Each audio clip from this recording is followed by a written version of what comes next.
다음 주에 중요하게 생각해야 할 세 가지 포인트 먼저 확인해 보도록 하겠습니다. 네, 다음 주 핵심 전략 세 가지입니다. 바이오 한 방 더 남았다. 금리는 핑계, 메시지가 진짜다. 트럼프가 만든 새 판. 저희가 이렇게 세 가지로 한번 정리를 해봤는데요. 저 옆에 빈칸이 좀 궁금하네요. 과연 어떤 내용일까요? 네, 첫 번째 내용은 역시나 JP모건 헬스케어였습니다. 바이오 한 방 더 남았다. 이게 사실 이벤트 효과라고 해서 막상 또 이벤트가 시작되면 조금 잠잠해질 수도 있고 변동성이 나타날 수도 있습니다만 그래도 우리가 예상하고 있는 그 기대치 이상을 또 뽑아내준다면 충분히 또 해볼 만한 장세가 올 것 같거든요. 그래서 좀 정리를 해봤습니다. 국내 상장사들이 굉장히 많이 참가를 하고 있어요. 내용을 보니까 삼성바이오로직스부터 시작해서 티움바이오, 셀트리온, 알테오젠, D&D 파마텍, 휴젤 오늘까지도 이렇게 퍼포먼스를 많이 뿜어냈던 그런 종목들이 즐비하게 기다리고 있는데요. 이게 12일부터 한 4일 정도 진행이 되는 그런 일정이기 때문에 여기서 끝이 아닙니다. 정말 많은 기업들 지금도 종목들 나가고 있죠. 보로노이, ST큐브, 휴젤, 에임드바이오까지 이렇게 우리가 봐야 될 바이오 종목들이 굉장히 많은데요. 이게 또 너무 많으니까 우리가 좀 미리 좀 정리를 해놔야 될 것 같습니다. 강시환 매니저님, 예. 큰 거 한번 좀 나옵니까? 어떻습니까? 저는 큰 거 한 방 나올 거라고 생각이 듭니다. 왜냐하면은 아까 전에 처음에 말씀드렸듯이 그 시장이 이제 6거래일 연속 상승했지 않습니까? 맞습니다. 그런데 시장이 상승했다. 시장이 상승했나요? 아닙니다. 시총 상위 종목들이 상승한 거죠. 맞아요. 네. 상승 종목 수는 11거래일 연속 적었어요. 그래요? 하락 종목 수가 11거래일 연속 많았습니다. 그럼 그 시총 상위주가 정말 말도 안 되는 퍼포먼스를 낸 그렇죠. 거군요. 삼성전자가 거의 16% 정도, 17% 일주일 동안 그렇게 올랐고, 네. 거의 그다음에 SK 하이닉스 이렇게 해서 시장이 8% 증가하는 동안에 중소형주는 많이 하락을 했죠. 그러니까 시장은 ADR로 보게 된다면 과매도권에 있다. 그러니까 아직도 올라갈 폼이 남아있다고 보시면 됩니다. 그런데 이제 오늘 삼성전자, SK 하이닉스 쪽에서 물량이 나오면서 그러게요. 외국인들이 매도를 하면서 매수한 부분들이 이제 기관들이 그걸 좀 받쳐줬거든요. 네네. 근데 거기서 제약바이오 쪽으로 수급이 좀 들어갔습니다. 아. 그러면서 오늘 드디어 11거래일 만에 코스피에서 상승 종목수가 더 많은 시장이 됐어요. 이게 사실 이게 딜레마예요, 그렇죠? 그렇죠. 딜레마죠. 네. 시장이 그렇다고 하락하진 않았지만 맞아요. 소폭 상승하면서 시장에 이제 SK 하이닉스와 삼성전자가 조금 빠지면서 그러면서 시장의 수급이 쫙 퍼지는 전일 미증시가 좀 이제 러셀 2000 지수가 좀 올라가는 그런 부분이 보였던 것처럼 맞아요. 오늘 국내 증시도 그런 모습 보여줬는데 여기서 중요한 건 내일 이제 다음 주에 있을 JP모건 헬스케어 컨퍼런스 여기서 이제 시장이 어떻게 반응하냐가 중요한데 오늘 마지막에 한 2시 반 넘어서부터인가요? 수급이 중소형주로 퍼지면서 제약바이오 쪽에 좀 끌어올리는 듯한 모습을 많이 보여줬습니다. 그래서 그러한 수급이 그대로 이어서 JP모건 헬스케어까지 이어지지 않을까라는 기대감이 좀 있고요. 다음 주에 예고편 같은 거군요. 그렇죠. 그런 부분이 있고 그다음에 이번에 이제 JP모건 헬스케어 컨퍼런스가 과연 성사가 될 수 있을 것인지 얼마나 호황이 될 수 있을지 그런 기대감이 좀 있는데 어떤 부분들을 보게 되냐면 작년 같은 경우는 고금리에 대한 두려움 이런 것들 때문에 빅파마에서 소규모 이제 볼트온 전략에 그래서 작년 상반기에는 좀 약간 불확실성에서 고금리 경기 이런 것 때문에 돈이 좀 안 들어왔어요. 예. 그리고 빅딜이 이루어지지 않았습니다. 근데 작년 말부터 시작해서 이제 금리 인하가 좀씩 진행되고 있는 상황이죠. 그렇죠. 1월 달에 이제 금리 인하가 되게 중요한 시점인데 그거에 대한 기대감 때문에 하반기부터 금리 인하의 기대감으로 대형 거래가 재개되고 있는 흐름이 보여지고 있습니다. 포착됐죠. 그렇다고 한다면 그런 것들이 돼서 이번에 좀 나오겠네요. 이번에 좀 나오지 않을까라는 기대감이 좀 있습니다. 그리고 이번에 이제 JP모건 헬스케어 컨퍼런스 정말 저는 올해 CES 2026도 그렇고 JP모건 헬스케어 컨퍼런스도 그렇고 한국을 위한 무대가 아닌가. 그래요? 이렇게 생각이 들 정도로 네. 지금 JP모건 헬스케어 컨퍼런스에서 가장 강력하게 중요하게 다루는 문제가 이제 ADC 항체 약물 접합제에 대한 부분들 되게 중요하게 보고 있는데 거기서 이제 라이센스 아웃 에로를 했던 기업들이 좀 보이시죠. 우리나라 보면 리가켄 바이오도 있고 네. 많은 ABL 바이오도 있고 이런 에이프릴 바이오도 있고 이런 것들이 그 표적 항암제에 대한 부분들이 우리나라가 지금 바이오테크 기업으로서 많이 올라오고 있는 상황이 있고요. 그다음에 이번에 비만 대사 치료제, 메시 치료제에 대한 부분들도 이번 JP모건 헬스케어 컨퍼런스 2026에서 다룰 것인데 역시 국내 기업, 바이오테크 기업들이 주목하고 있는 부분들이죠. 전 세계 빅파마 기업들이 그 K바이오 기업들을 되게 주목하는 부분입니다. 아, 신기하네요. 이거 진짜. 완전 우리나라가 이번에 JP모건 헬스케어 CES 2026에서도 네. 우리나라가 많이 휩쓸었죠. 현대차 막 상 엄청 받았어요. 그렇습니다. 네. 그러면서 현대차가 엄청나게 올라갔던 맞아요. 것처럼 이번에 JP모건 헬스케어 컨퍼런스도 국내의 K바이오 업체들이 주목을 받고 있고 아마 여기서 빅딜과 라이센스 아웃에 대한 얘기들이 크게 터져 나오지 않을까라는 기대감이 있습니다. 메인 트랙에서는 삼성바이오로직스와 셀트리온이 서게 되고요. 그 다음에 서브 트랙에서는 알테오젠, DND 파마텍, 휴제들이 서게 되면서 예. 국내에 올해 JP모건 헬스케어 컨퍼런스에 국내 기업이 5개 이상 참석한 역대 최대 기업들이 초대가 된 거죠. 엄청난 성과를 볼 수 있지 않을까라는 기대감이 있기 때문에 예.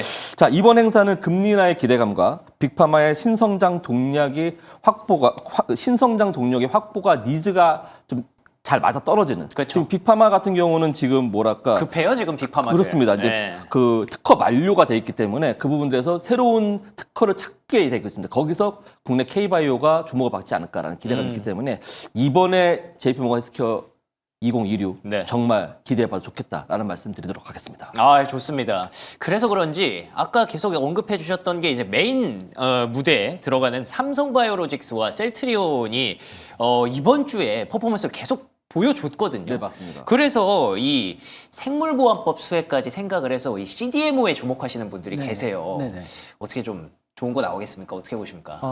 일단은 이제 이 두 기업의 가장 큰 특징은 실적이 된다. 아, 그렇죠. 이게 이제 가장 큰 포인트인 것 같아요. 셀트리온도 일라이릴리한테 최근에 받았잖아요. 네. 그동안 이제 셀트리온 같은 경우는 이제 그 소위 말해서 그 이 바이오 시밀러 자체가 이제 하나의 이제 레드오션이 돼가지고 맞아요. 상당히 한 3, 4년 고생을 좀 했었죠. 그렇죠. 네, 근데 이제 그 어려움 속에서 이제 이겨내면서 이 바이오 시밀러 이 구조 자체를 완전히 그 좀 부가가치가 높은 쪽으로 좀 탈바꿈한 것 같아요. 그래서 이런 요인들이 그러면서 올해가 아마 실적의 이제 성장의 원년이 좀 될 것 같고 이런 측면 때문에 아마 올해 셀트리온은 우리가 그 최근에 느꼈던 셀트리온이 아니다 이렇게 좀 보셔야 될 것 같아요. 완전히 달라졌군요. 네, 그래서 올해는 또 제대로 그리고 이전에 올랐을 때도 사실 그렇게 뭐 셀트리온이 뭐 뛰어나다는 생각 안 했는데 네, 이번에는 이번에는 확실하게 안정을 좀 잡은 것 같아요. 삼성바이오로직스도 네. 거의 지금 뭐 200만 원 다 왔던데요. 네네. 지금 뭐 한번 뚫어야겠죠. 지금 뭐 삼성바이오로직스는 워낙 지금 실적이 좋아가지고 그러니까요. 최근에 이제 삼성 에피스 홀딩스하고 삼성 바이오로직스가 이제 그 물적 분할 했잖아요. 네네, 인적 그래서, 분할. 네, 인적 분할. 네, 그래서 이제 완전히 이제 그 분리가 됐는데 네. 아무래도 이제 삼성 바이오로직스 같은 경우는 CDMO, CMO 뭐 이런 쪽 그 제약 그러니까 바이오를 생산하는 네. 이런 쪽이라면 그 삼성 에피스 홀딩스 같은 경우는 이제 신약이라던가 이제 바이오 시밀러 개발 그쵸. 뭐 이런 쪽으로 이제 나뉘는 것 같아요. 그래서 네. 이 부분이 나뉘게 되면 이제 삼성 바이오로직스의 좀 그 성과가 좀 없지 않냐 그런데 어쨌든 그 삼성 에피스가 이제 같이 이제 결국 갔던 이유는 삼성 에피스가 지금 계속 돈을 쓰는 구조고 네. 돈을 계속 반면에 이제 삼성 바이오로직스는 돈을 버는 회사. 네. 네, 그래서 만약에 이걸 따로 만약에 출발을 했다면 이 올라오는 과정에서 삼성 에피스가 좀 휘청휘청했겠죠. 네. 근데 이 부분을 지금 그 삼성 바이오로직스가 계속 실적을 내면서 이제 메꿔줬던 건데 예. 결국은 이 부분이 이제 더 이상 필요 없어진 거죠. 그래서 이제 분리가 된 것 같고 그런 측면에서 봤을 때 삼성 바이오로직스는 뭐 실적은 뭐 지금 제약바이오에서는 거의 탑급이 아닌가 그렇죠. 이렇게 보입니다. 아, 네, 그래서 좋습니다. 뭐 지금 이 삼성 바이오로직스가 이제 그 실적 발표할 때마다 네. 이 정도 나올 것이다 했는데 네. 그걸 뛰어넘는 깜짝깜짝 실적이 나오고 있어요. 네. 이게 이제 어디까지 될지는 모르겠지만 결국은 이제 다음 주 지나고 나면 이제 실적 시즌이 시작이 되잖아요. 그러니까 결국은 연초에 이제 시작됐던 약간 이제 수급장에서 약간 이제 실적장으로 그렇죠. 넘어가지 네. 않을까 이렇게 보여지거든요. 그런 측면에서 최근에 셀트리온이라던가 삼성 바이오로직스의 상승세 이게 우연이 아니지 않냐 이렇게 보고 있습니다. 아, 좋습니다. 네. 사실 이 JP모건 헬스케어 물론 중요한 이벤트입니다만 지금 더 뒤에 있는 이 펀더멘털 실적 네. 시즌이 굉장히 중요하거든요. 이걸 네. 무시하고 종목을 매매할 수가 없기 때문에 맞아요. 그런 측면에서 이제 삼성바이오로직스와 셀트리온은 오히려 좀 더 안정적인 선택지가 될 수 있을 것 같습니다. 그래도 이제 또 다음 주 뭐 아까 계속 뭐 ADC랑 이런 거 다 얘기해 주셨는데 예, 예. 뭐 비만도 있고 ADC도 있고 모멘텀이 워낙 많다 보니까 이 투자자분들이 이 바이오는 매매하기가 힘들어하세요. 그렇죠. 그래서 좀 그거를 이제 트렌드를 좀 잡아주시면 좋을 것 같아요. 네. 우선은 첫 번째는 경구용 비만 치료제 먹는 이쪽으로 거? 예, 네. 이런 쪽으로 되게 좀 지켜봐야 되지 않겠나 생각됩니다. 올해는 기존 주사제 위주의 비만 치료제에서 경구용 비만 치료제로 넘어가는 원년이 될 것이다. 그런 기대감이 되게 높아 있는 현실입니다. 그렇기 때문에 지금 얼마만큼의 비만 치료제 같은 경우는 치매 치료제도 그렇고 비만 치료제 그리고 탈모약도 그렇고 매일 먹어야 되는 불편성이 있거든요. 그런 것들 매일 먹고 잘 모르시나 봐요.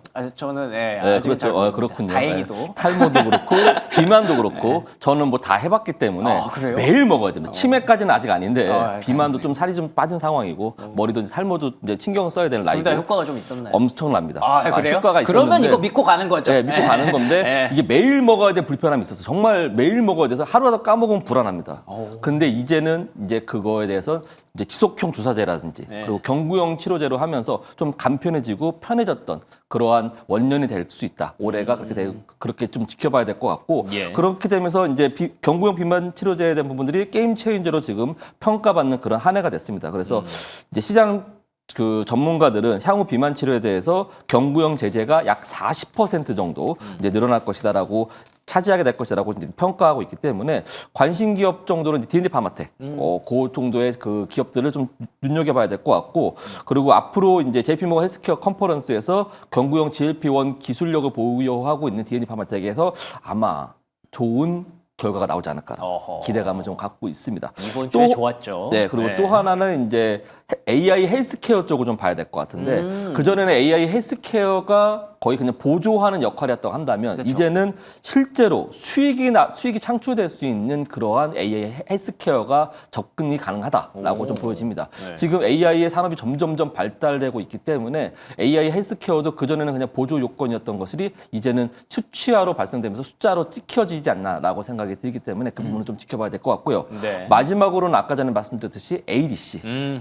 그렇죠. 그쪽을 좀 항체 약물 접합제를 좀 봐야 될 것 같은데 제가 여기서 주목해 보는 회사는 리가켄 바이오입니다. 오호. 리가켄 바이오가 이번에 JP모건 헬스케어 컨퍼런스에서 제가 감히 예측하건대 네. 라이센스 아웃 하나 나오지 않을까 오, 진짜요? 그렇게 생각하기 때문에 리가켄 바이오를 꼭 주목해서 보시길 권해드립니다. 이야, 이 정도면은 안 나오면 큰일 나겠는데요?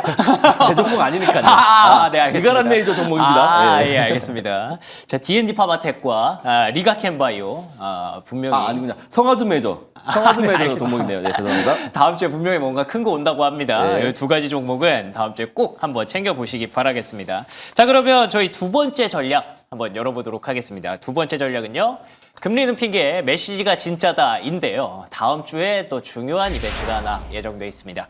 1월 금통위 뭐 예상은 다들 하시죠. 아마 동결로 예상은 하고 계실 것 같은데 이뿐만 아니라 뭐 미국의 금리 전망까지 한번 저희가 간단하게 좀 체크해 보려고 합니다. 이호근 매니저님, 일단 뭐 하는 입장에서 지금 뭐 금리를 공격적으로 내리거나 하기 쉽지 않은 상황이겠어요. 네. 지금 뭐 환율이 얼마 전까지만 해도 진짜 환율 때문에 우리가 무시무시했죠, 네, 정말. 좀 네. 불안했죠. 네. 지금 뭐 이렇게 이제 환율이 높게 형성이 된 이제 가장 뭐 여러 가지 이유가 있겠지만 가장 이제 근본적인 거는 네. 미국하고 우리하고 이제 금리 기준금리의 이제 역전의 이제 장기화 뭐 이런 요인이 아닌가 이렇게 보여집니다. 이런 부분들 때문에 지금 이제 한국은행에서도 금리 인하가 해야 되는데 네. 지금 환율이 들썩들썩 하니까 이게 좀 쉽지 않을 것 같아요. 최근에 이제 작년 12월이죠. 네. 12월 말 정도에 갑자기 이제 환율이 한번 급락을 하면서 그랬죠. 아마 이제 한국은행에서 좀 개입한 게 아닌가 이렇게 보여지는데 그러면서 지금 이제 환율이 다시 이제 1,450원 밑에서 지금 안정을 좀 찾고 있죠. 근데 이제 연말에 이제 그럴 수밖에 없는 게 모든 기업들이 연말 이제 12월 31일을 기준으로 일단은 이제 회계 장부를 이제 정리를 해야 되기 때문에 예. 여기서 만약 환율이 높았을 때 평가손이라든가 이런 부분들이 있었기 때문에 그러네요. 이걸 어느 정도 좀 방어를 해줘야 기업의 어떤 이런 부분이 있었고요. 네. 그래서 결국은 이제 근본적인 해결책은 결국은 이제 우리나라하고 미국 금리의 역전 현상 이게 이제 어느 정도 좀 해소가 돼야 되지 않냐 이렇게 보고 있습니다. 근데 다행인 거는 미국이 지금 이제 기준 금리를 계속 인하하니까 네. 이 상태가 되면 어느 정도 이제 비슷하게 되겠죠. 그러면 1월 달 그러면 환율은 어떻게 될 건가? 1월 환율은 이제 그 해외에 나가 있는 기업들이 돈을 벌어서 이제 과거에는 이제 돈 벌면 이제 한전하고 그래가지고 지금처럼 이렇게 수출이 잘 되거나 그랬을 때는 원화가 강세를 갔었는데 지금은 이제 그걸 해외에 투자하다 보니까 이제 그게 안 나타나고 있죠. 예. 근데 1월 달에는 일단은 이제 배당도 줘야 되고 그다음에 이제 그 직원들 보너스도 줘야 되고. 아, 그래요? 그래서 1월 달에는 이제 어쨌든 해외 투자에 대한 부분 때문에 최근에 좀 이게 잘 이루어지지 않지만 예. 어쨌든 한전을 해야 되거든요. 그래서 1월까지도 그 환율에 대한 부분은 상당히 좀 안정으로 가게 될 것 같아요. 그래서 뭐 지금 갑자기 환율 쪽으로 바뀌었는데 네. 그래서 이제 전반적으로 환율은 1월까지는 좀 괜찮지만 다시 2월 달부터 좀 환율에 조금 변화가 있을 수 있기 때문에 이 부분을 계속적으로 좀 봐야 될 것 같고요. 이게 이제 첫 번째 지금 그 한국은행이 결국 이제 금리를 인하하지 못하는 가장 큰 이유가 될 것 같고, 네. 그다음에 두 번째가 이제 그 최근에 이제 부동산 문제가 또 얘기가 나오고 있잖아요. 근데 그렇죠. 아무래도 이제 이 금리 인하를 해서 또 부동산에 또 불을 붙이게 되면 이거에 대한 또 원망을 들 수 있기 때문에 이것도 좀 쉽지 않을 것 같고요. 그다음에 최근에 우리 가계부채가 한때는 뭐 95%까지 넘었던 적도 있는데 최근에는 좀 관리가 돼서 이제 90% 밑으로 좀 떨어진 것 같더라고요. 그래서 여전히 아직도 지금 가계부채가 높은 수준이기 때문에 아마 쉽게 금리 인하는 좀 하지 못하지 않을까 이렇게 보고 있고, 그다음에 얼마 전에 한번 한국은행 청재가 외신하고 이제 그 약간 이제 대담을 했었는데 네. 그때 아마 이제 약간 이제 금리 인상 뭐 이런, 그러니까 인상이요? 인상한다는 얘기는 아닌데 네. 약간의 이제 그런 식의 하면서 한번 주식시장에 외국인 매도가 확 나온 적이 있었거든요. 그래요? 그래가지고 그것 때문에 한번 원망을 엄청 들었어요. 그런 걸 함부로 이렇게 그러게요. 하면 안 된다. 어. 그래가지고 아마 지금 이런 여러 가지 종합적인 사항들을 봤을 때 한국은행은 최소한 올해 1년은 금리 인하하기는 좀 쉽지 않다. 네. 이렇게 보고 있습니다. 알겠습니다. 네. 한국은행 총재가 지금 어쩔 수 없는 좀 상황들이 몇 개 있어요. 네, 네. 그런 상황들 속에서 일단 뭐 금통위 자체는 큰 이벤트가 되지 않을 수 있습니다만 우리가 금리를 계속 봐야 시장의 방향성을 또 판단할 수 있기 때문에 또 미국에서 또 이번 주 금요일, 그러니까 오늘이죠? 오늘 아마 고용보고서 나오겠네요. 그렇습니다. 그러면 또 이제 금리 방향성 우리가 한번 예측해 볼 수 있지 않습니까? 엄청 중요하죠. 어떻습니까? 예, 지금 8일 날 이제 민간 고용 발표했을 때 네. 그때 약간 생각보다 좀 증가율이 적어서 그래서 금리 인하에 대한 부분들을 좀 약간 안심을 할 수 있었는데 예. 이번 주 금요일에 있을 이제 비농업 그렇죠 고용 보고서 잠시 후에 아마 발표가 될 거예요. 한 2시간 그렇죠. 후에. 2시간 예. 후에 이제 9시 반쯤에 하니까 예. 그때 발표될 때 혹시나 설마 좀 증가율이 뭐 좀 약간 부진하다고 한다면 예. 만약에 늘어난다고 한다면 이거는 또 이제 이러면 금리는 할 필요가 없잖아. 고민이 되죠. 그렇죠. 예. 그렇게 되면은 조금 힘들어질 것 같습니다. 근데 지금 분위기가 연준에서는 그전에는 이제 만장일치로 해서 움직였던 분위기라고 한다면 이제는 매파와 비둘기파가 좀 많이 엇갈려서 약간 이렇게 뭐랄까 둘이 많이 싸우는 듯한 그런 것 그런 같더라고요. 분위기가 되게 네. 심해졌어요. 그렇기 때문에 연준이 매파 쪽에서는 이제 인플레이션에 대한 재반등이 우려를 표하면서 이제 금리에 대한 부분들을 좀 그렇게 하고 있는 부분이고 비둘기파 쪽에서는 이제 노동시장의 이제 냉각적인 부분들을 생각을 하면서 그쵸. 좀 약간 이제 금리는 해야 된다 뭐 이런 네. 얘기를 하고 있는 부분이기 때문에 이 부분들이 좀 시장에서 계속 주목을 해보고 있는 상황입니다. 그래서 오늘 조금 전에 이제 말씀하셨듯이 앞으로 2시간 후에 있을 비농업 고용 지표에 대해서 따라서 금리 인하의 결정 여부가 이제 아무래도 그 분위기가 형성이 될 것인데 네. 어제까지만 하더라도 시장의 분위기는 좋았어요. 그렇기 예. 때문에 AI 테크주가 좀 빠지긴 했지만 러셀 리슨 지수로 수급이 쫙 퍼지면서 증시는 괜찮았었거든요. 이제 그런 부분들이 계속해서 이어지기 위해서는 오늘 비농업 지수가 잘 나와야 된다. 그리고 그 부분들이 잘 나와야지만이 금리 인하 기대감이 높아지고 다음 주에 있을 JP모건 헬스케어 컨퍼런스 금리 인하의 기대감이 있어야 그러네요. 상당주가 올라가잖아요. 그래야 바이오가 색깔이 맞아요. 그렇죠. 색깔이 예. 맞습니다. 그래서 아무래도 오늘 밤에 있을 미국 시장 잘 주의 있게 보시고 그다음에 그러네요. 그 다음에 시장이 어떻게 해석하느냐 맞아. 주말 동안에 그런 분위기 잘 보셔야지만이 다음 주에 JP모건 헬스케어 컨퍼런스가 희비가 엇갈릴 수 있지 않을까. 이야. 그래서 정말 중요한 비농업 고용 지표 꼭 지켜보시길 바라겠습니다. 이게 연결이 되네요. 네. 네, 바이오 얘기하다가 갑자기 왜 환율 얘기하냐, 금리 얘기하냐 하실 수도 있는데 금리 인하 기대감이 높아져야 바이오는 또 이게 기대감을 맞춰주거든요. 맞습니다. 네, 그렇기 때문에 잠시 후에 발표될 비농업 부분 고용 지표 미국에서 나올 때 한번 확인해 보시면 좋을 것 같고요. 간단하게 요거 하나만 여쭤볼게요. 이틀 연속 네. 외국인 매도가 좀 나왔거든요. 네네. 어제는 그냥 5천억 원 정도 나왔는데 네네. 오늘은 지금 거의 2조 원이 나왔습니다. 네네.